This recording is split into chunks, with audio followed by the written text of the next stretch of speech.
북미 정상회담이 이제 17일 남았습니다. 북미 회담 전에 김정은 위원장이 만약 베트남을 국빈 방문하게 된다면 이제 2주 정도밖에 남지 않은 셈입니다. 하노이의 상황 지금 점점 분주해지고 있는데 현지에서 취재 중인 이가혁 기자를 연결해 보겠습니다.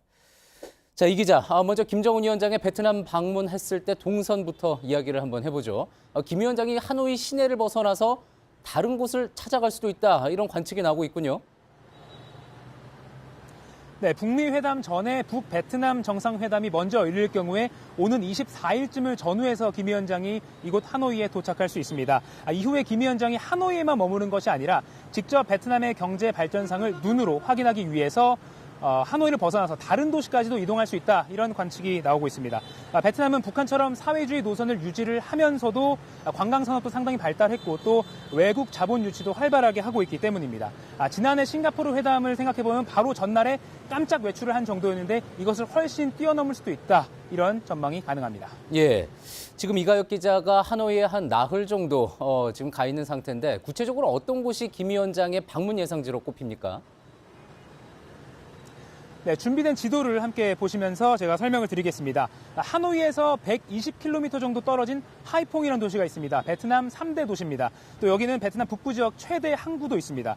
특히 베트남 최대 기업인 빈그룹의 스마트폰 공장이 있고 또 빈그룹 산하 완성차 공장도 이제 완공이 돼서 곧 가동에 들어갑니다. 그래서 여기를 둘러볼 가능성이 있습니다. 베트남 정부 입장에서도 생각을 해보면 자국의 잘 돌아가는 기업의 상황을 자랑스럽게 김 위원장에게 보여주지 않겠느냐, 이런 예상이 가능합니다.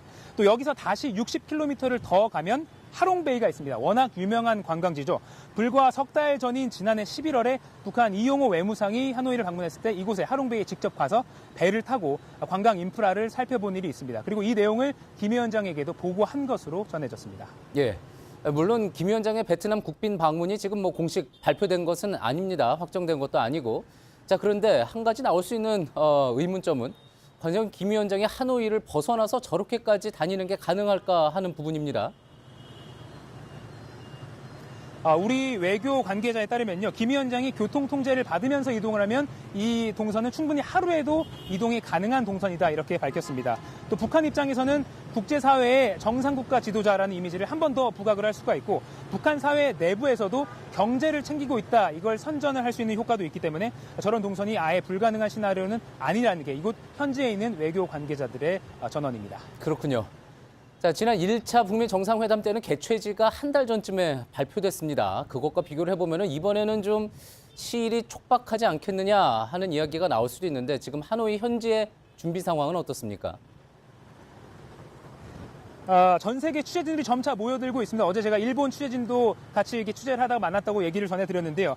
이런 것을 대비해서 베트남 당국은 국제 미디어 센터를 조금 더 신속하게 설치를 하는 방안을 현재 논의 중인 것으로 알려졌습니다. 또 오늘 우리 외교 관계자에 따르면 이곳 베트남 외교부 청사 안으로 직원들이 상당히 아침 일찍부터 휴일임에도 불구하고 많이 들어갔고 아침부터 여러 회의를 하느라고 상당히 정신없이 분주한 모습이었다, 이렇게 전했습니다. 예, 그러면은 이제 북미 양국의 협상 실무진들은 어떻습니까? 지금쯤 이제 현지에 와서 미리 동선도 짜고 경호 준비도 하고 그럴 때 아닙니까?